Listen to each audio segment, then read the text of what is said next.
de infecciones en el sitio quirúrgico. Le damos la bienvenida a la licenciada Edicta Josefina Ferreira Chourio. Ella es licenciada en enfermería, enfermera especializada en área de cuidado crítico. Se ha desempeñado en el Hospital Universitario de Maracaibo como enfermera 2 de la División de Cirugía, área quirúrgica pabellón. Hospital Coromoto de Maracaibo como enfermera 2 intensivista de la Unidad de Cuidados Intensivos Adultos.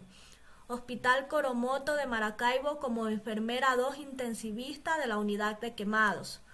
Hospital Coromoto de Maracaibo como enfermera 2 intensivista de la Unidad de Cuidados Intensivos. Hospital Coromoto de Maracaibo como enfermera 2 intensivista de la Unidad Crítica Quirúrgica.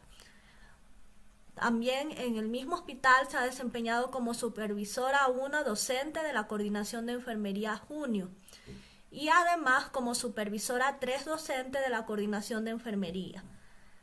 Ha sido docente en Universidad de Zulia, Facultad de Medicina, Escuela de Enfermería, Departamento de Enfermería Clínico Comunitario y miembro del Comité Académico de Posgrado de Enfermería en áreas de cuidado crítico. Le damos la más cordial bienvenida a la licenciada Edicta. Adelante, por favor. Buenas noches.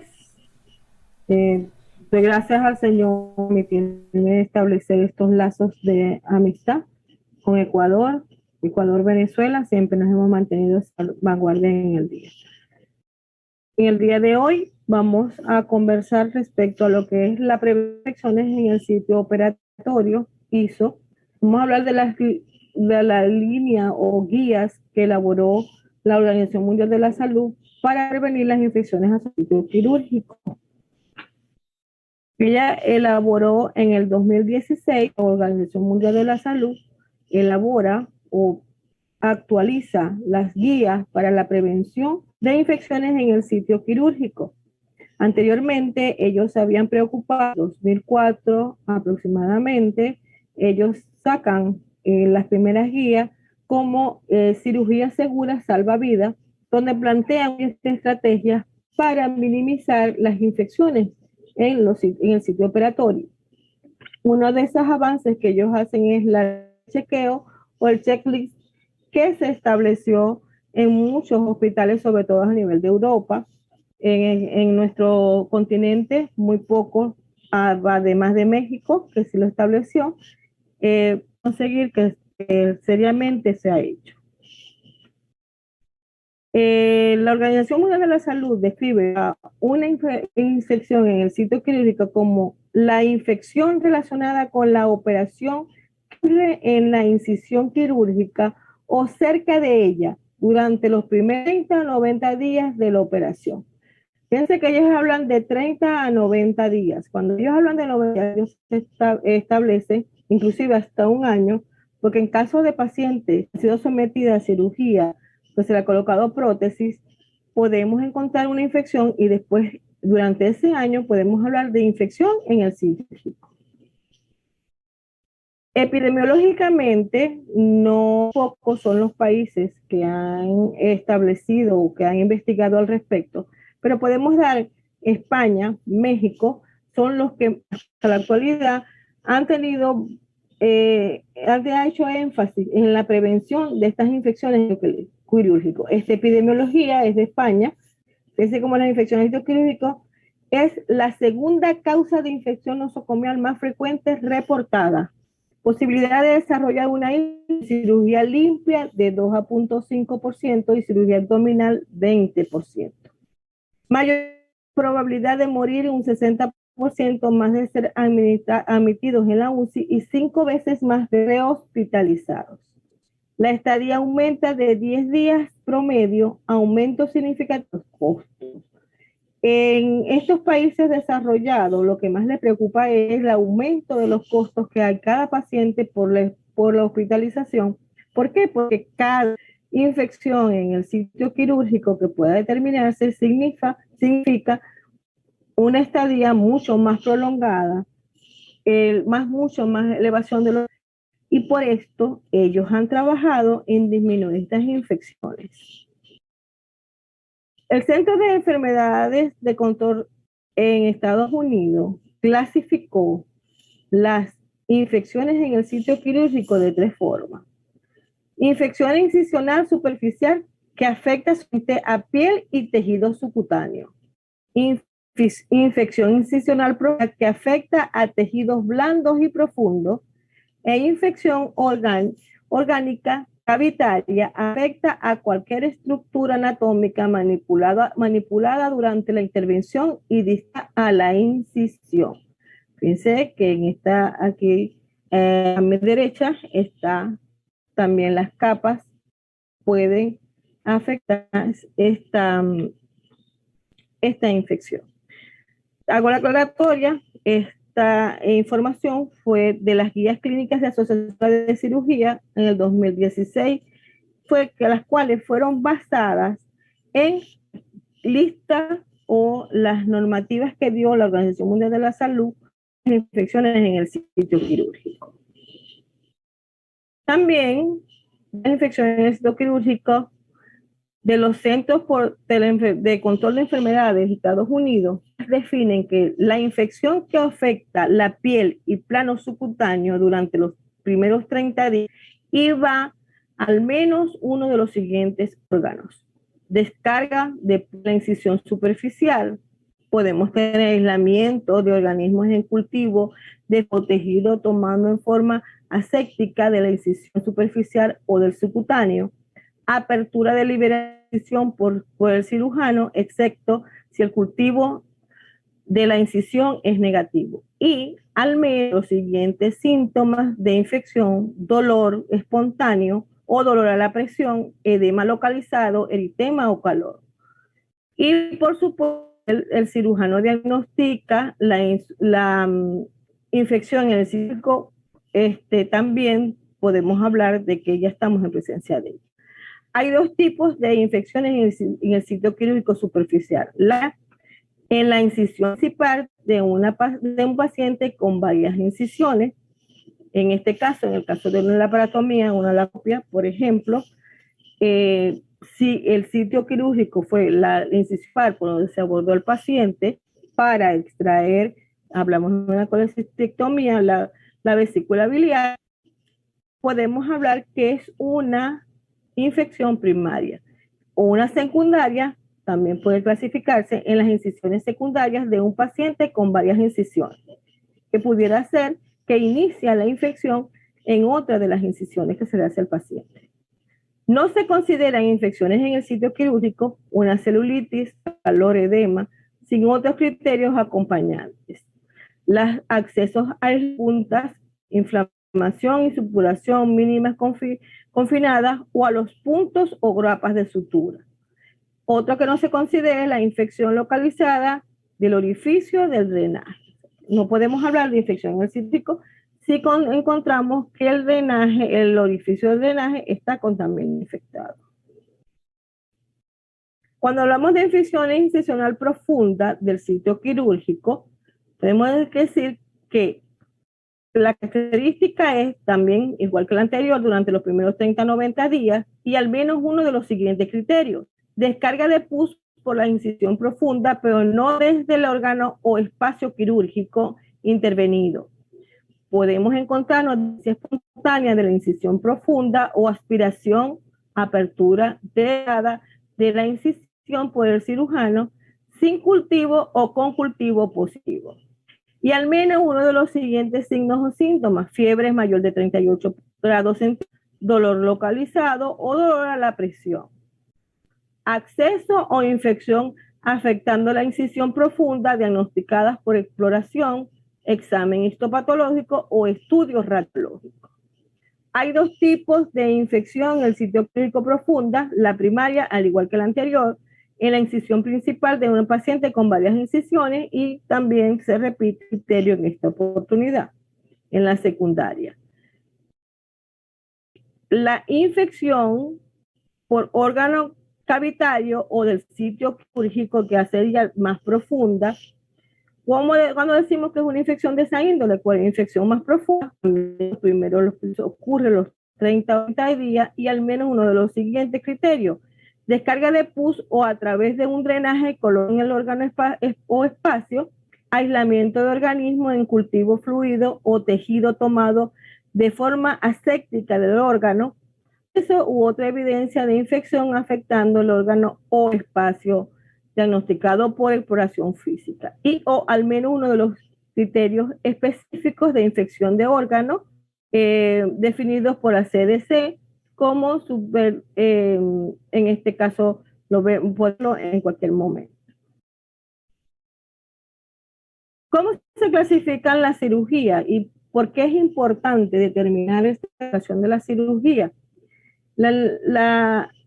Podemos decir porque depende cómo haya sido o la clasificación que tenga la cirugía, podemos encontrarnos con infección en el sitio quirúrgico y cuáles medidas que podemos tomar para prevenirla. Se clasifican en cirugía limpia, operación en la que no se encuentra inflamación aguda sin entrada en tracto respiratorio, gastrointestinal, genital, biliar, urinario o contaminado, con sutura primaria y drenajes, si es necesario, con drenajes cerrados. Bien, ejemplo, una histerectomía, una colecistectomía. Vamos a hablar de una cirugía limpia. Cirugía limpia contaminada, operación con entrada controlada en tracto respiratorio, gastrointestinal, biliar, urinario o contaminado sin contaminación inusual. Ejemplo, cuando hablamos de esto, cuando hablamos de una cirugía, vamos a entrar en pulmón, si abrimos pulmón, si abrimos el abdomen, si abrimos su parte del intestino, entre otros. Y la cirugía contaminada, heridas recientes, accidentales, operación con violación importante de la técnica estéril o vertiendo importante de contenido gastrointestinal, hallazgos de inflamación aguda no purulenta o tejido necropurulento. En el caso de una gangrena gaseosa, vamos a tener al paciente, vamos a llevar a amputación, esta es una herida, una cirugía contaminada. En caso de una cirugía de urgencia donde no se toma en cuenta ninguna medida de asepsia y antisepsia, podemos clasificarla como una cirugía contaminada.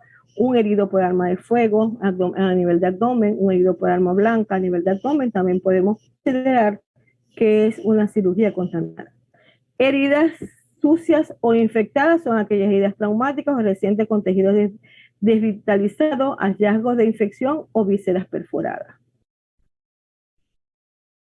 Bien, aquí vamos a detenernos un poco porque nosotros tenemos que clasificar estos pacientes, los riesgos, si tenemos una herida limpia y el paciente va a ser sometido a cirugía, tenemos que tomar en cuenta la clasificación que podemos darle a estos pacientes.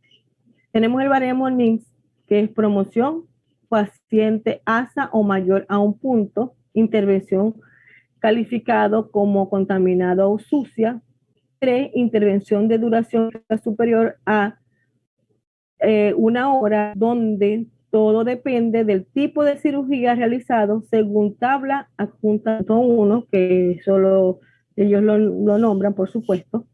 Bien, aquí es la clasificación, el baremo de NICS que ellos dan. ¿Sí? La clasificación ASA es muy importante. ¿Por qué? Porque vamos a clasificar al paciente según el riesgo que tenga. En la unidad crítica quirúrgica del Hospital Coromoto tuvimos la oportunidad de manejar a todos los pacientes con esta clasificación y tuvimos una muy buena experiencia porque manejábamos pacientes que iban a ser sometidos a cirugía de alto riesgo. Era una unidad de cuidados intensivos solamente quirúrgica y allí pudimos atender a los pacientes y aplicar esta clasificación y nos resultó muy bien. La clasificación ASA del estado es el estado físico del paciente. Si tenemos el número 1, es paciente sano. El número 2, paciente con enfermedad sistémica leve, no existe limitación funcional, por ejemplo, una hipertensión arterial o una diabetes, podemos decirlo.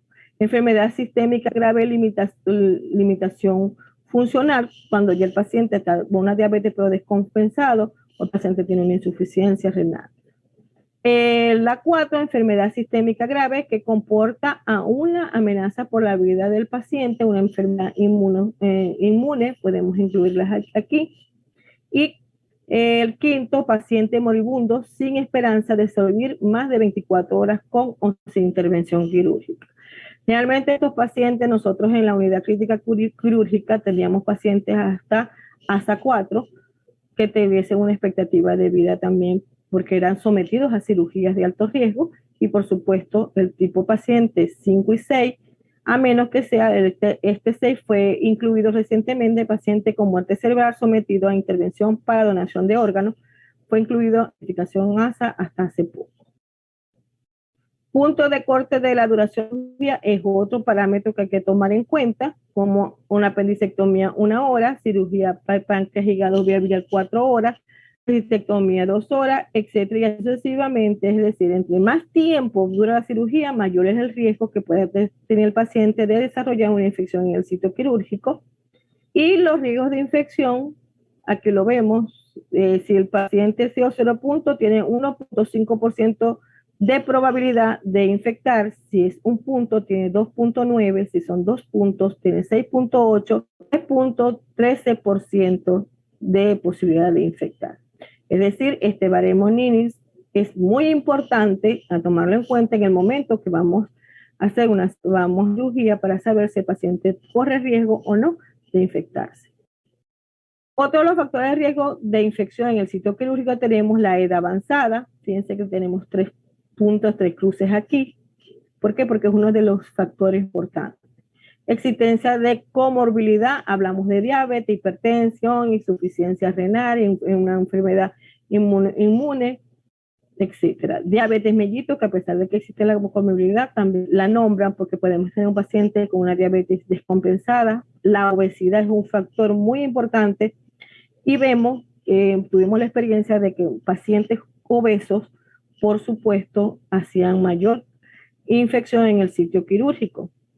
Pacientes inmunosuprimidos, el uso de corticosteroides a la par con el uso de paciente inmunosuprimido, el tabaquismo sigue siendo importante, por supuesto, por el riesgo, mayor riesgo que corren los pacientes, la desnutrición y la neoplasia. Y entre los factores exógenos tenemos estancia preoperatoria. Teníamos y pudimos ver que pacientes que ingresaban con anticipación a la institución para ser intervenidos 1 semana, 2 semanas, hacían mayor infección que aquellos pacientes que ingresaban el día antes de la cirugía. Duración de la intervención, como ya lo hablamos anteriormente, y los pacientes con cirugía laparoscópica. ¿Por qué cirugía laparoscópica? Por el riesgo que se corre inclusive con los instrumentos cuando tenemos solamente un equipo, o por la situación de que tenga el paciente o una enfermedad asociada. Bien, esto, viéndolo de esta manera y con lo que aclaramos anteriormente, si nosotros no tomamos la medida, nosotros siempre estamos pidiendo el bisturí solamente para que el paciente pueda infectarse y posiblemente llegar a la. Por eso, la Organización Mundial de la Salud en el 2016 saca la actualización de las guías para prevención en el sitio quirúrgico. Estas guías están en inglés, no están traducidas todavía al español. Sin embargo, la sociedad, la OPS, crea un boletín donde el doctor Ángel Alán Jiménez Silva y el doctor José Noé Rizo Amezquiti, traducen y ponen en práctica estas normas en este boletín. Y la Sociedad Española de Cirugía, al mismo tiempo, saca un libro de 700 páginas aproximadamente, donde explica muy bien cada punto del boletín y de las guías de la Organización Mundial de la Salud. El que quiera entender muy bien la guía puede hacerlo si tiene a la mano estos dos ejemplares. Entre las recomendaciones generales que da la Organización Mundial de la Salud tenemos primero recomendaciones generales relacionadas con el sitio donde se va a hacer la intervención, en generalmente cirugía o pabellón. La primera regla que ellos dicen es principios generales para la limpieza, es decir, que toda institución debe tener un principio para la limpieza, con qué lo limpia, cómo lo limpia, ir de lo más limpio a lo más sucio, cómo van a manejarse el personal, tiene que ser personal experto, el personal de limpieza que esté en esto es un quirófano. Como segunda opción, descontaminación de aparatos médicos e instrumentos quirúrgicos. Fíjense que hablamos de descontaminación. Para eso tenemos que tomar en cuenta la clasificación de elementos críticos, semicríticos y no críticos para saber cómo vamos a descontaminar. En esta descontaminación nosotros generalmente usamos la limpieza con hipoclorito. Ellos recomiendan limpieza con hipoclorito al 0.5% de la dilución. Nosotros llegamos a utilizar el glutaldehído para sumergir aquellos instrumentos semicríticos que van a estar en contacto con mucosa del paciente, como en el caso del laringoscopio, y así prevenir, por supuesto, las infecciones asociadas a los procedimientos. Recomendaciones relacionadas con el remojo de instrumentos y desinfectantes antes de la limpieza es importante. Esto también tiene que ver con la descontaminación de aparatos, porque podemos utilizar también el glutaldehído, una desinfección de alto nivel antes de limpiar estos instrumentos que están en contacto con la piel y mucosa del paciente, que serían los instrumentos clasificados como críticos. O las medidas preoperatorias que se establecen están el baño preoperatorio. Ellos hablan de un baño preoperatorio antes de la cirugía, la noche antes de la cirugía lo podemos hacer y la mañana antes de la cirugía. Nuestra experiencia fue muy buena. Nosotros hacíamos una especie de inducción al paciente donde le explicamos cada una de estas medidas que él debía tomar. El baño pudiera ser con un jabón de clorexidina al 0%, pero las últimas líneas dicen que no es necesario que un jabón cosmético y lavarse muy bien pudiera disminuir las infecciones. Por supuesto, la colonización a nivel de la piel va a disminuir. La quinta, descolonización con ungüento de Neoprusin o con o sin clorhidrato de clorexidina para la prevención de la infección por Staphylococcus aureus en portadores nasales sometidos a cirugía. Nosotros tomamos la opción de hacerle cultivo nasofaringeo a cada paciente que iba a ser sometido. Aquel que salía positivo con metilo resistente, le aplicábamos mupirocin y se le indicaba antibiótico-terapia. Por supuesto, la cirugía diferida 15 días hasta que se le repitiera el exudado y saliera negativo. Detección de la flora bacteriana de Bactalactamasa de amplio aspecto que implica en la profilaxis antimicrobiana. Igualmente, nosotros también hacíamos esta detención.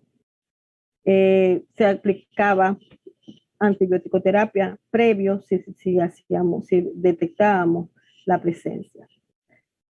Momento óptimo para la profilaxis antibiótico quirúrgica preoperatoria. Bueno, esto es una polémica, ha sido una resistencia muy grande, fue una resistencia muy grande por parte de los cirujanos, por parte de los anestesiólogos. Ellos se resistían a colocar la antibioticoterapia. Realmente ellos recomiendan que sea 120 minutos antes de la cirugía y que sea una sola dosis. El antibiótico de elección son las cefalosporinas. Nosotros utilizamos las cefalosporinas, tuvimos muy buena experiencia y por supuesto no se habla de administración de antibiótico-terapia después de la cirugía, sino solamente en el momento de 120 minutos antes de hacer la incisión. Otra opción que se pueda tomar es que el antibiótico que se vaya a utilizar sea específico para la flora donde va a ser del órgano que va a ser intervenido. Preparación mecánica del intestino y el uso de antibióticos orales es una práctica que la Organización Mundial de la Salud recomienda. Sin embargo, otros están en contra de esta práctica. Sobre todo, ellos lo recomiendan cuando van a hacer cirugías de tipo intestinal. Las medidas preoperatorias tenemos eliminación del vello. No se debe eliminar el vello en ninguna parte. Para ellos utilizan recortarlo o simplemente retirarlo con una rasuradora eléctrica, y no, sino que quede a 1 milímetro aproximadamente de vello, porque si nosotros causamos lesión en la piel, esto va a ser una puerta de entrada y puede causar infección en el sitio quirúrgico. Es más, ellos nos recomiendan ni siquiera que se haga en el momento de cirugía. Neurocirugía generalmente hace esto, pero está contraindicado. No se rasurar el vello de ninguna parte. En ninguna parte se debe hacer. 10, preparación del sitio quirúrgico. Ellos hablan de una buena preparación del sitio quirúrgico. Se habla de limpieza antes de iniciar con jabón de clorhexidina. También nosotros utilizamos jabón de clorhexidina hoy en día por la crisis en la cual estamos en nuestro país. No tenemos ya la demanda que teníamos anteriormente de estos productos. Hemos optado por utilizar la iodopovidona, que también lo recomienda la Organización Mundial de la Salud y nos ha dado también resultados. Cereales antimicrobianos para la piel. La Organización Mundial de la Salud recomienda no utilizar antimicrobianos para la piel, porque si ya tenemos una piel preparada, no tenemos por qué hacerlo. Preparación de la mano quirúrgica, preparación de las manos antes de la cirugía. Pues aquí ellos recomiendan jabón de clorhexidina alcoholado, pero si no lo tenemos, podemos hacerlo con iodopovidona, que sería ideal también, y luego hacernos una aseptización con alcohol luego para secar, antes de secarnos las manos. Las medidas preoperatorios o intraoperatorios que se deben tomar, también tenemos apoyo nutricional mejorado, es decir, debemos mejorar el estado nutricional del paciente. Estos pacientes generalmente son pacientes selectivos, debemos de mejorar su estado nutricional. Interrupción preoperatoria de los agentes inmunosupresores. No recomienda, la Organización Mundial de la Salud no recomienda interrumpir la administración de agentes inmunosupresores, porque esto podría ir en detrimento y causar mucho más infecciones o inmunosupresores pacientes y causar infecciones en el sitio quirúrgico. Oxigenación perioperatoria. Yo hablo de una FiO2 de 80% durante el acto quirúrgico para mejorar la oxigenación a nivel de todas las células, y por supuesto esta oxigenación debe ir hasta el área de UAPA, la unidad de hipogenésica, que debemos administrar al paciente, por supuesto, oxígeno de flujo aproximadamente 5 litros por minuto, oxígeno húmedo. Mantener la temperatura corporal normal, normotermia. Esto fue una práctica que lo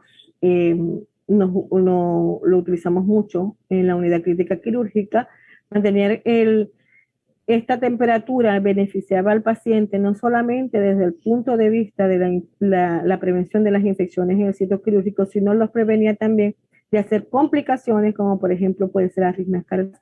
El paciente, alteraciones vimos inclusive pacientes con alteraciones electrocardiográficas para cuando llegaban a la unidad hipotérmico. Debemos mantener en todo momento una normotermia con mantas térmicas. Si no tenemos mantas térmicas, en la administración de soluciones previamente calentadas a temperatura, por supuesto, tener un control de esta temperatura. Otra práctica que recomienda uso de protocolos para el control intensivos de la glucosa en sangre. Nosotros hacíamos esto preoperatorio en el área de preanestesia, la utilizamos durante la intervención. Una enfermera iba a hacer un seguimiento en la cirugía y por supuesto llevar todos estos controles, la temperatura del paciente, el control de gasometría necesario, vigilar la oxigenación del paciente, y llevamos por supuesto una lista también. Mantenimiento adecuado, control del volumen circulatorio, normovolemia, mantener al paciente en todo momento normovolémico. Tuvimos una experiencia de que iban a ser sometidos a Whipple en la institución. Anteriormente ellos se complicaban con fugas, disminuimos la cantidad de líquido que se administraban durante la cirugía y esto nos lleva a disminuir, por supuesto, para la redundancia, la cantidad de fugas que podrían hacer de fístulas que podrían hacer el paciente postoperado. Y mantener la volemia nos garantiza que el paciente llegara a la unidad crítica quirúrgica con un buen gasto cardíaco, una buena buen volumen circulatorio y nos garantizaba, por supuesto, la recuperación. Batas y campos estériles, esto es una norma sine qua non. Todo paciente que va a ser sometido a cirugía debe tener material estéril. Debemos comprobar la esterilidad de ese material. Protectores de herida, ellos no recomiendan ningún protector de herida. Ahí hablamos algún tipo de apósito, no, solamente colocar la cura y no colocar ningún protector de la herida porque pudiera exacerbar la infección en el sitio quirúrgico. Irrigación de la herida, recomiendan irrigación de la herida, solución fisiológica previo. Sin embargo, no es evidente, no de mucha evidencia, pero ellos lo recomiendan para prevenir. Hablaban también de la irrigación con algún tipo de antibiótico. Ellos prefieren no hacer esta irrigación con el antibiótico, solamente son solución fisiológica. Terapia por la activa compresión negativa en la herida. Esta es una práctica que no es mucha evidencia, pero que ellos deciden y le dejan a criterio. Uso de guantes quirúrgicos. Aquí hablamos de que se hablaba de si se debía cambiar el guante, usar doble guante para disminuir las infecciones en el sitio quirúrgico, o se prefería que el cirujano utilizara un guante que le cambiara en el momento que se rompiera o hubiese una contaminación. Ellos lo dejan a libre albedrío, utilizar los dos guantes o simplemente puedes optar por cambiar el guante una vez que se cae o que se rompe el guante. Cambio de instrumental quirúrgico, hablamos del cambio de instrumental en caso de que se contamine ese instrumental, que tenga en contacto con un órgano contaminado, debe cambiarse el instrumental, aunque ellos dicen que no hubo evidencia, ellos recomiendan el cambio del instrumental. Suturas con recubrimiento antimicrobiano, deja también a libre albedrío, cada quien decide si hacerlo. Sistema de ventilación con flujo de aire laminar en conto de la ventilación de las salas operatorias. Ellos hablan también de que depende de la cirugía que se vaya a hacer, se pudiera utilizar las recomendaciones que en los pabellones lo tengamos, pero en este caso ellos a nivel albedrío si se tiene o no se tiene, o tener una sala solamente para ese tipo de cirugía. Y dentro de las recomendaciones postoperatorias, prolongación quirúrgica de la profilaxis antimicrobiana, ellos no recomiendan la prolongación de la profilaxis del antibiótico. Sin embargo, queda libre albedrío del cirujano decidir si él va a seguir con el antibiótico a pesar de la recomendación dada. Apósitos avanzados, ellos no recomiendan el uso de apósitos avanzados. Tenemos un hidrocoloide, entre otros, no lo recomiendan. Y por último, profilaxis antimicrobiana en presencia de un drenaje y momento óptimo para extracción del drenaje de la herida, nos recomiendan. Si el antibiótico, si hay un drenaje, no es un criterio para decidir si se va a colocar antibiótico, y el momento del retiro del drenaje depende de la evolución de la herida, cómo esté la herida, para retirarlo. Ahora, todas estas líneas, todas estas guías que da la Organización Mundial de la Salud nos llevan a pensar y han llevado a muchos expertos a que ellos puedan hacer estudios. Para ello le traigo 3 solamente porque sería pasar toda una noche con todos los estudios que ellos pueden tener.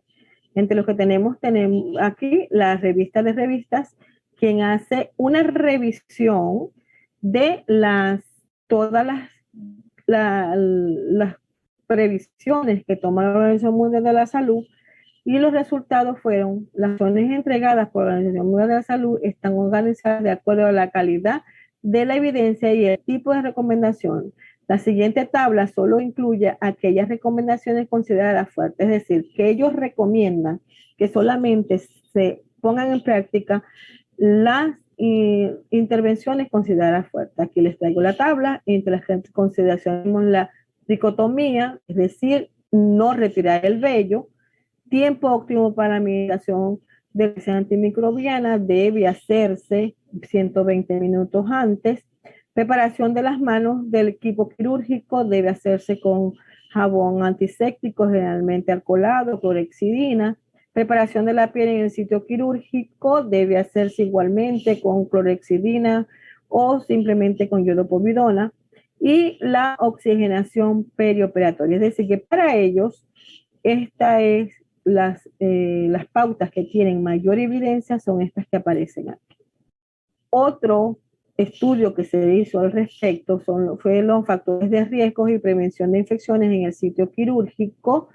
Ellos simplemente tomaron 19 publicaciones en diferentes países: Cuba, Argentina, España, México, India, y estudiaron los resultados de cada uno. Se concluyó que el primer fallo se da en cumplimiento de los protocolos de medidas en el tiempo de internamiento. También fue hallado como un factor de riesgo importante, así como duración de la cirugía y cirugías clasificadas como potencialmente contaminadas e infectadas, presentan un aumento en la probabilidad de desarrollar la infección. En los procedimientos quirúrgicos se utilizan materiales protésicos en un 10%, los cuales son factores de riesgo para el desarrollo de la infección. Es decir, que para ello, la conclusión que se dio que se dan las cirugías de la infección en los sitios quirúrgicos es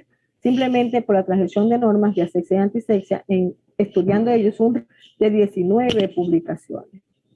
También en el mes de septiembre, la doctora María Enriqueta Baridó Murguía, en el Congreso de la Federación Mexicana de Enfermería Quirúrgica, ella habla de cómo se debe implementar estas medidas y todas estas medidas de la Organización Mundial de la Salud en la intervención quirúrgica, cómo deben disminuir, si se aplican todas estas medidas, el índice de pacientes hospitalizados por infecciones en el sitio quirúrgico.